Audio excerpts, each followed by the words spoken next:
Good morning बच्चों, SBD school की online क्लासों में आप सभी का वेलकम है। तो हमने 12th क्लास की केमिस्ट्री में चैप्टर नंबर 2 जिसका नाम विलियन है वो स्टार्ट कर रखा था हमने, और इसके बहुत सारे लेक्चर हो चुके हैं। आज हम जो लेक्चर नया स्टार्ट करने जा रहे हैं उसमें पढ़ेंगे हम राउल्ट का नियम। किसके लिए पढ़ेंगे? अवाष्पशील विलय के लिए। ठीक है, मतलब उस विलयन के लिए हम राउल्ट का नियम पढ़ेंगे जिसमें जो विलय प्रेजेंट है वो कैसा है? अवाष्पशील। अवाष्पशील का मतलब क्या है? आप उसको कितना भी ताप दो, जब आप उसको ताप दोगे तो वो वाष्प में बदलेगा नहीं। तो ऐसे पदार्थ क्या होते हैं? अवाष्पशील। जैसे एग्जाम्पल, अगर हम बात करें नमक के विलयन की, मतलब आपको ने क्या किया, नमक को जल में घोल दिया तो क्या बन गया? नमक का विलयन बन गया। अब आप इसको गर्म करोगे, तो जो NaCl उसकी थोड़ी ना वाष्प बनती है, वो कभी भी वाष्पित नहीं होता है। जितना भी जल है वो सारा वाष्पित हो जाएगा, जो नमक है वो आपको कहां पे मिल जाएगा? पैंदे में या किनारों पे मिल जाएगा। ऐसा ही होता है। तो नमक कैसा हमारे पास? नमक हमारे पास एक अवाष्पशील पदार्थ है। ठीक है, मैं फैन ऑन कर लेता हूं, गर्मी ज्यादा हो गई है। ठीक है, गर्मी ज्यादा हो रही है बेटा, लथपथ हो गया पसीने से, है ना। वो आपने सुना ना, लथपथ अग्निपथ, तो वही है फिलहाल, तो अभी है ना। सुना है? नहीं सुना? पसीने से लथपथ अग्निपथ, तो अग्निपथ ही है फिलहाल। अब ध्यान दो बेटा। ठीक है, तो हम इससे पिछले वाले लेक्चर में डिस्कस कर चुके हैं कि जो हमारे पास विलय है वो कैसा है? वाष्पशील विलय था। तो वाष्पशील विलय के लिए हमने क्या किया था? राउल्ट का नियम देखा था, और राउल्ट के नियम के लिए हमने क्या बनाया था? ग्राफ भी बनाया था। ध्यान करो, जिसमें हमारे पास क्या थे भाई? दो कंडीशन थी कि एक स्थिति पर क्या था? x बराबर 0, xa बराबर 0, और b पे क्या था? xa बराबर 1। नीचे क्या था? काई b, x ने बोला काई b बराबर 1 था, और वहां पे क्या था? काई b बराबर 2। फिर हमने ग्राफ बनाया था, इसमें क्लियर है। तो वो हमारे पास किसके लिए था? वाष्पशील विलय युक्त विलयन के लिए राउल्ट का नियम था। ठीक है, तो आज हम स्टार्ट करेंगे वाष्प जो हमारे पास विलय है वो कैसा है? अवाष्पशील है। तो सबसे पहले आप वीडियो को लाइक करो भाई। लाइक बिल्कुल ही नहीं करते हो, क्या करते हो तुम? एक लाइक बटन दबाने में भी प्रॉब्लम होती है, क्या आपको इतना थोड़ी लगता है टाइम? ठीक है, तो सबसे पहले आप वीडियो को लाइक करो, जल्दी करो। ठीक है, वीडियो को लाइक ही नहीं करते हो, व्यूज आते हैं हमारे पास 50 वगैरह, लेकिन जो लाइक्स वगैरह है वो सिर्फ 2-3। क्या बात है? समझ में नहीं आती है क्या भाई? नहीं आती है तो कमेंट सेक्शन में लिखा करो। आप कोई भी टॉपिक है, अगर सर हमारे समझ में नहीं, तो आप उसको लिखा करो कमेंट सेक्शन में। ठीक है बेटा, चले आगे। ठीक है, कर दिया लाइक, शाबाश। ठीक है, तो ऐसे ही हर वीडियो को लाइक किया करो आप सभी। अब हम बात करते हैं अवाष्पशील विलय। तो सबसे पहले हमारे पास क्या है? एक कंटेनर है, और इस कंटेनर में सिर्फ एक द्रव भर रखा है जिसको क्या कहेंगे? शुद्ध द्रव। तो यहाँ पे इस कंटेनर में जो द्रव है वो हमारे पास A द्रव है, और जिसको हम क्या कहेंगे? शुद्ध द्रव A। मतलब इस कंटेनर में A के अलावा कोई दूसरा घटक नहीं है। अब इस विलयन की सतह के ऊपर केवल और केवल किसके कण उपस्थित रहेंगे भाई? A के, ये A है। क्लियर है? तो जब आप इसको क्या करोगे? इसको ऐसे कवर करके अगर इसको गर्म करोगे तो इसकी क्या बनेगी? वाष्प बनेगी। तो इसके मॉलिक्यूल क्या करेंगे? डुक डुक डुक डुक ऐसे गति करते हैं, क्या करेंगे? आपने हीट दिया तो मॉलिक्यूल को क्या मिलेगी? एनर्जी मिलेगी। तो बैठे बैठे क्या करेंगे? डुक डुक डुक ऐसे हिलेंगे। फिर आप इसको और एनर्जी दोगे तो ये मॉलिक्यूल क्या करते हैं? सतह को छोड़कर किसमें? वाष्प के रूप में चले जाते हैं। फिर वाष्प की यहाँ पे क्या लगती है? दाब लगती है, जिसको क्या कहते हैं? वाष्प दाब कहते हैं। और शुद्ध द्रव का वाष्प दाब को किससे डिनोट करते हैं? PA0 से। क्लियर है? अब हम इसमें क्या मिलाएंगे? विलय मिलाएंगे। जब हम इसमें विलय मिलाएंगे, लेकिन विलय कैसे है अब की बार हमारे पास? अवाष्पशील। अवाष्पशील का मतलब है अब इसकी वाष्प नहीं बनेगी, आप कितना ही इसको क्या कर लो? गर्म कर लो। क्लियर है? अब इसकी वाष्प नहीं बनेगी। अब नेक्स्ट अगर हम इसमें मिलाते हैं तो अब इस कंटेनर में जो सतह है, इस कंटेनर की जो सतह है, इसमें हमारे पास क्या प्रेजेंट रहेंगे भाई? दो कण प्रेजेंट रहेंगे, क्योंकि क्या क्या है इसमें भाई? इसमें एक तो हमारे पास कोई शुद्ध द्रव था, विलायक था A, और इसके अंदर क्या प्रेजेंट विलय, जिसको हमने क्या बोला B। अब इसकी सतह के ऊपर A भी प्रेजेंट होगा और इसकी सतह पे क्या प्रेजेंट होगा? B भी प्रेजेंट होगा। तो यहाँ पे क्या होगा? A A A, और यहाँ पे क्या मिलेगा? यहाँ पे भाई B B B, ठीक है। तो यहाँ पे क्या मिलेगा आपको? B B मिलेगा इसमें। क्लियर है? जब आप इसको गर्म करोगे तो जब यहाँ पे आप इसको गर्म करोगे तो यहाँ पे जो जल है, इसके जो कण है वो क्या करेंगे? वाष्प में बदल जाएंगे, और वाष्प में बदल जाएंगे तो इनके कणों के द्वारा क्या लगेगी? दाब लगेगी, जिसको क्या कहेंगे? वाष्प दाब। विलयन है ना, तो विलयन की वाष्प दाब को अब की बार हम डिनोट कर रहे हैं किसके द्वारा? PS, ठीक है। और यहाँ पे हम डिनोट कर देते हैं PA। PA नोट लगा लो इसमें, तो यहाँ पे क्या हो जाएगा? PA लिखो, या सीधा हम लिखते हैं P नोट लिखते हैं, ठीक है। P नोट का मतलब क्या है? शुद्ध द्रव का वाष्प दाब है, अब चाहे A हो चाहे B हो हमारे पास। क्लियर है? और विलयन का वाष्प दाब क्या होगा? PS से। S का मतलब क्या होता है? सॉल्यूशन होता है, ठीक है। इसके लिए हमने क्या लिखा है? इसमें S लिखा है। अब यहाँ पे अगर हम बात करें वाष्प दाब किसकी ज्यादा है, तो यहाँ पे इस कंटेनर में फोकस करना भाई। इस कंटेनर की सतह के ऊपर जो वाष्पशील द्रव है, यानी कि A है, इसके कणों की संख्या क्या है? कम। किसकी तुलना में? शुद्ध द्रव की तुलना में। क्यों भाई? क्योंकि यहाँ पे तो सिर्फ किसके कण प्रेजेंट है? A के प्रेजेंट है। वहां पे क्या है? A और B के प्रेजेंट है। जब यहाँ पे कणों की संख्या ज्यादा है तो जब आप इनको गर्म करोगे तो वाष्प भी क्या बनेगी? ज्यादा बनेगी, और जब वाष्प ज्यादा बनेगी तो उसके द्वारा जो दाब लगेगा वो भी क्या होगा? ज्यादा होगा। तो इसका मतलब ये है कि जो शुद्ध द्रव है इसका वाष्प दाब यानी कि PA नोट का मान क्या होगा? ज्यादा होगा। अब आपने क्या मिलाया? अवाष्पशील मिलाया, तो भाई यहाँ पे अवाष्पशील मिलाया तो यहाँ पे ये कण तो जाएंगे नहीं छोड़कर। क्यों? क्योंकि ये तो अवाष्पशील है। तो अवाष्पशील मिलाने पर जल की सतह के ऊपर वाष्पित होने वाले कणों की संख्या क्या हो गई? कम हो गई। जब कणों की संख्या कम हो गई तो अब वाष्प भी कैसी बनेगी भाई? कम बनेगी। जब वाष्प कम बनेगी तो इसके द्वारा जो वाष्प दाब लगेगा वो भी कैसा होगा? कम होगा। तो यानी कि वाष्प दाब में क्या आ गई? कमी आ गई। अब वाष्प दाब में जो कमी है इसको हमने लिखा था पहले भाई, क्या होती है कमी? इसमें P नोट, ठीक है। इसको ऐसे लिख सकते हैं नोट इसमें। भाई वाष्प दाब में किसमें कितनी कमी आई है तो कैसे निकालेंगे भाई? ज्यादा में से कम घटाएंगे। तो ज्यादा का वाष्प दाब किसका है भाई? शुद्ध द्रव का है, तो P नोट लिख दिया हमने इसमें। कम किसका है भाई? विलयन का है भाई। इसीलिए हम क्या लिखेंगे कि PA नोट माइनस PS। वाष्प दाब में कमी भाई किसके सापेक्ष कमी आई है? तो हम कहेंगे इस विलयन के सापेक्ष या शुद्ध द्रव के सापेक्ष आई है। तो यहाँ पे बटे में क्या लिखेंगे? P note. तो इस विलयन में जो वाष्प दाब कमी आई है उसको हम लिख सकते हैं P note minus PS upon P note. P note का मतलब क्या है? शुद्ध द्रव का वाष्प दाब। PS का मतलब क्या है?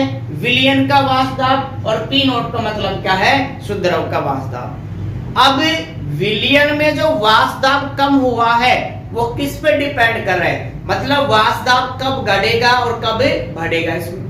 तो यहां से सुनो ध्यान से भाई, अगर आपने अवाष्पशील विलय पदार्थ कम मात्रा में मिलाया, जब कम मात्रा में मिलाया तो इस विलयन की सतह के ऊपर जल के कणों की मात्रा कैसी होगी? सॉरी, अवाष्पशील पदार्थ के कणों की मात्रा कैसी होगी? कम। और शुद्ध द्रव की मात्रा यानी कि विलायक की मात्रा कैसी होगी? ज्यादा। जब विलायक की मात्रा ज्यादा होगी तो अब इसकी वाष्प क्या बनेगी? ज्यादा बनेगी। जब वाष्प ज्यादा बढ़ेगी तो दाब भी क्या लगेगा? ज्यादा लगेगा। मतलब अगर आप विलय कम मिलाओगे तो विलयन की सतह के ऊपर अवाष्पशील कणों की संख्या कम होगी। जब अवाष्पशील कणों की संख्या कम होगी तो किसकी ज्यादा होगी भाई? वाष्पशील की ज्यादा होगी। जब वाष्पशील कणों की संख्या ज्यादा होगी तो वहां पे वाष्प भी क्या बनेगी? ज्यादा। क्लियर है? और वाष्प ज्यादा बनेगी तो दाब भी क्या होगा उसका? ज्यादा। मतलब वाष्प दाब में कमी कैसे होगी? थोड़ी कम होगी इसमें। अब यहाँ पे अगर आपने जो अवाष्पशील विलय उसकी मात्रा ज्यादा मिला दी, तो जब मात्रा ज्यादा मिलाओगे तो जैसे जल की सतह के ऊपर यहाँ पे अवाष्पशील कणों की मात्रा भी क्या हो जाएगी? ज्यादा हो जाएगी। अब ऐसे पदार्थ जो वाष्प में बदलेंगे उनकी संख्या क्या हो गई? कम हो गई। जब इनकी संख्या कम होगी तो आप इनको गर्म करोगे तो इनकी वाष्प भी क्या बनेगी भाई? कम बनेगी। जब वाष्प कम बनेगी तो इसके द्वारा दाब भी क्या होगा? कम। तो वाष्प दाब में क्या आ गई? कमी। तो वाष्प दाब में जो कमी आ रही है वो किस बात पे डिपेंड कर रही है? वो डिपेंड कर रही है कि आप कितना विलय मिला रहे हो अवाष्पशील। आप जितना ज्यादा विलय मिलाओगे सतह पे उतने ज्यादा कण होंगे। किसके? अवाष्पशील विलय के। जब अवाष्पशील विलय के ज्यादा कण होंगे तो वाष्पशील के कैसे होंगे? कम होंगे। जब अवाष्पशील के जो कण कम है तो वाष्प भी कैसे बनेगी? कम बनेगी। जब वाष्प कम बनेगी तो दाब भी कैसा लगेगा? कम लगेगा। यानी कि हम ये कह सकते हैं कि वाष्प दाब में जो कमी हुई है वो डिपेंड कर रही है या वो बराबर होती है कि आप कितना विलय मिला रहे हो। यानी कि विलय के मोल अंश पे क्या कर रही है? डिपेंड कर रही है। तो यहाँ पे हम लिख सकते हैं कि वाष्प दाब में कमी ये बराबर होती है किसके? मोल अंश के। और किसके? मोल अंश के। बी का मतलब होता है विलय। यानी कि आप जितना ज्यादा विलय मिलाओगे उतनी ज्यादा उसके वाष्प में क्या होती जाएगी? कमी होती जाएगी। क्लियर है यहां तक? ठीक है। अब हमने ये पढ़ा था मोल भिन्न में कि किसी भी विलयन के या किसी भी घटक के अगर आपको मोल भिन्न निकालने हैं तो उसका फॉर्मूला क्या होता है भाई? क्या होता है? जादूगर शिव कुमार। आज तो नाम आ गया तुम्हारा, जादूगर शिव कुमार। ठीक है बेटा। हाँ, आजकल शायद आप देख रहे हो टीचर आपके घर आ जाते हैं कॉपी चेक करने के लिए, है ना? हुआ है, मैं भी गया था एक दो बार। हाँ, तो कॉपियां तैयार रखे अपनी, ठंडा ठंडा नींबू का पानी पिलाई सर को। हाँ सर, पिलाते तो हैं, आपको आ जाते हो हमारी। नहीं, अच्छी बात है बेटा। इतनी दूर कॉपी चेक करने के लिए आए हैं, हमारी कोई कॉपी चेक करता है दिन दूर जाके, है ना? आप लक्की हो जो टीचर आपके घर चल के कॉपी चेक करने आ रहे हैं। ठीक है, नींबू पानी पिलाया करो सर को, थोड़ा ठंडा भी दिया करो। चले आगे, चले। ठीक है सर, आप तो क्या कर रहे हो ऐसे बोल रहे? नहीं बेटा, कोई बात नहीं। ठीक है, पानी ही पिला दें सर। पिलाते तो हैं, आप क्या बार बार बोल रहे हो? कोई बात नहीं बेटा, ध्यान दो। तो हम कह सकते हैं कि विलय के जो मोल भिन्न है उसका फॉर्मूला क्या होगा? स्मॉल एन बी, यानी कि विलय के मोल और अपॉन कुल मोल। तो विलयन में कुल मोल का मतलब भाई कौन है हमारे पास? एक तो एन ए है और एक हमारे पास क्या है? N B. मतलब विलय के मोल अपॉन विलायक के मोल। तो ये हमारे पास क्या आ गया इसमें कि जब अवाष्पशील पदार्थ को मिलाओगे तो वाष्प दाब में कमी अवाष्पशील पदार्थ के मोल भिन्न के बराबर होती है। क्लियर है? इस चीज को प्रूव करें भाई। ठीक है, अब हमें क्या करना है? इस चीज को प्रूव करना है। तो सबसे पहले विलयन की बात करें तो विलयन में दो घटक होते हैं, एक हमारे पास ए है और दूसरा घटक हमारे पास क्या है? बी। जो ए है इसको हम क्या कहते हैं भाई? विलायक। यानी कि ए को हमने क्या माना था? विलायक। और बी को हमने क्या माना था भाई? विलय माना था। ठीक है, और जो हमारे पास विलय है वो कैसा है? अवाष्पशील। कैसा है भाई? अवाष्पशील है। और जो हमारे पास विलायक है वो कैसा है? वाष्पशील है। क्लियर है? अब यहां से विलयन में दो घटक हैं, तो हमारे अनुसार इस विलयन का कुल वाष्प दाब यानी कि पी टोटल वो बराबर होना चाहिए था किसके? ए के वाष्प दाब के और बी के वाष्प दाब के बराबर होना चाहिए था। यानी कि ये बराबर होना चाहिए था किसके? पी ए नोट और प्लस पी बी नोट के, भाई दोनों के बराबर होना चाहिए था। क्लियर है। अब यहाँ पे अगर हम इनकी वैल्यू पुटअप करते हैं तो यहाँ पे हमारे पास आ गया P total is equal to, भाई पी ए नोट की वैल्यू क्या होती है जल्दी से बताओ। पी ए नोट की वैल्यू होती है पी ए नोट नहीं है यहाँ पे, सिर्फ क्या है P A plus P B, मतलब बिलियन में ए का वास्तव और बी का वास्तव। इसकी वैल्यू क्या होती है पी ए नोट काई A plus P B note काई बी। क्लियर है यहाँ तक सभी को। अब विलियन में जो हमारे पास विलेय है वो क्या है अवाष्पशील है, मतलब इसकी तो कोई भी वाष्प नहीं बनेगी।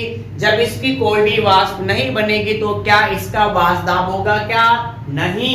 तो विलियन में जो वाष्प दाब यानी कि बी का वाष्प दाब है उसको क्या मान लेंगे नगण्य मान लेंगे। तो इसको नगण्य मानेंगे तो हमारे पास P टोटल मतलब जो विलियन है उसका वाष्प दाब वो किसके बराबर होगा, वो बराबर होगा A के वाष्प दाब यानी कि पी ए नोट काई ए के क्या होगा बराबर होगा। भाई B 0 है नगण्य मान लिया, इसकी वाष्प भी नहीं बन रही है तो विलियन का वाष्प दाब क्या होगा किसके बराबर होगा भाई A के वाष्प दाब के बराबर होगा। फिर हमने पढ़ा था कि काई ए प्लस काई बी इज इक्वल टू क्या होता है 1। क्या होता है भाई इज इक्वल टू क्या होता है 1 होता है। अब हमें क्या करना है काई ए की वैल्यू पुटअप करनी है तो काई ए इज इक्वल टू क्या आ गया 1 माइनस काई बी। अब काई ए की वैल्यू इसमें क्या करेंगे पुटअप करेंगे तो ये आ गया P total is equal to P A naught. भाई काई ए की वैल्यू क्या है हमारे पास 1 माइनस काई बी है। अब इसको ओपन करेंगे तो इसको अगर हम बात करें पी टोटल इसको ओपन किया तो 1 से मल्टीप्लाई किया तो क्या होगा 1 यही होगा हमारे पास पी ए नोट, फिर आएगा माइनस इसको इससे मल्टीप्लाई किया तो पी ए नोट काई बी। क्लियर है। अब ये जो पी ए नोट काई बी है ये माइनस का है तो इस तरफ लेके आएंगे तो क्या हो जाएगा प्लस का हो जाएगा हमारे पास। ठीक है क्या हो जाएगा प्लस का हो जाएगा। तो यहाँ पे हमारे पास क्या आ गया इसमें पी ए नोट काई बी। यहाँ पे पी टोटल भाई विलियन का ही तो वाष्प दाब है, क्या हम इसको टी की जगह एस नहीं लिख सकते हैं क्या लिख सकते हैं। पी टोटल का मतलब विलियन का वाष्प दाब मतलब कुल दाब किसका विलेय का विलायक का।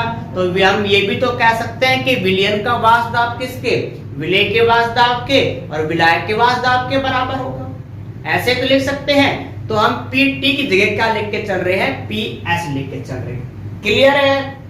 अब हम क्या करेंगे इसको उस तरफ लेके गए पी एस को तो ये हो जाएगा P A note minus P S. ठीक है। अब हमें किसकी वैल्यू चाहिए भाई काई बी की, तो काई बी की वैल्यू चाहिए तो पी ए नोट कहां पे चला जाएगा नीचे चला जाएगा।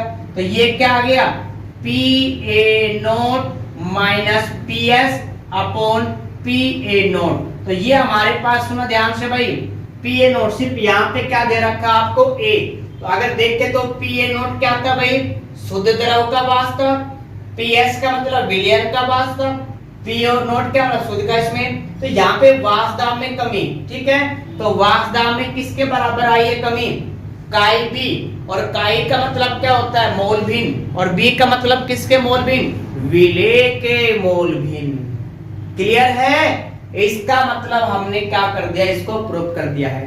तो ये हमारे पास टॉपिक था अवाष्पशील विलेय युक्त विलयन के लिए राउल्ट का नियम।